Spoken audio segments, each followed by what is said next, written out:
আসসালামু আলাইকুম, মায়ের দোয়া কিচেন ঘরে সবাইকে স্বাগতম। আজকের রেসিপি পাউরুটির রসমালাই। আমরা দোকান থেকে বিভিন্ন রকমের রসমালাই কিনে খেয়েছি, কখনো কি ঘরের তৈরি পাউরুটি দিয়ে রসমালাই খেয়েছি? আজকের এই পাউরুটির রসমালাই একবার দেখেন আর ঘরে তৈরি করেন, দেখেন কতটা মজা। আর বাচ্চাদের কথা কি বলবো, এগুলো যদি একবার খায় বাইরের রসমালাই আর খেতে চাইবে না। চলেন কীভাবে বানাবো। আমাদের লাগবে পাউরুটির যে চতুর্পাশে ব্রাউন কালার আছে সেগুলো কেটে আলাদা করেছি। আর লাগবে সাথে কুকিং কাঠি। এগুলো কিন্তু যে কোনো সুপার শপে পাওয়া যাবে, কুকারে সিদ্ধখানে বিশেষ করে ওখান থেকে কালেক্ট করতে পারবেন। লাগবে সাথে স্ল্যাশ করা যে পাউরুটিগুলো রেখেছি ওগুলো। কাঠার দিয়ে এক এক করে আমার পছন্দের তিনোটা কাঠার দিয়ে আমি আলাদা করে কেটে একটা ব্লেডে নিয়ে নিয়েছি। আপনাদের শেপ অনুযায়ী কেটে নেবেন।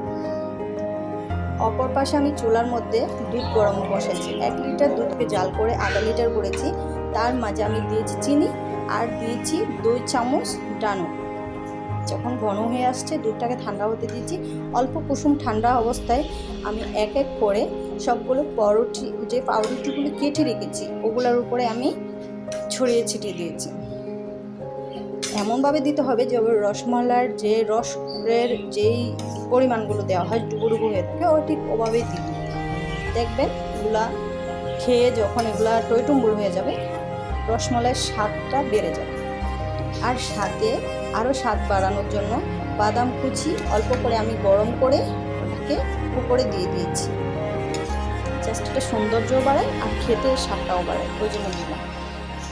আর আমার ভিডিওটা যদি ভালো লাগে অবশ্যই লাইক কমেন্ট শেয়ার করবেন। আসসালামু আলাইকুম, আল্লাহ হাফেজ।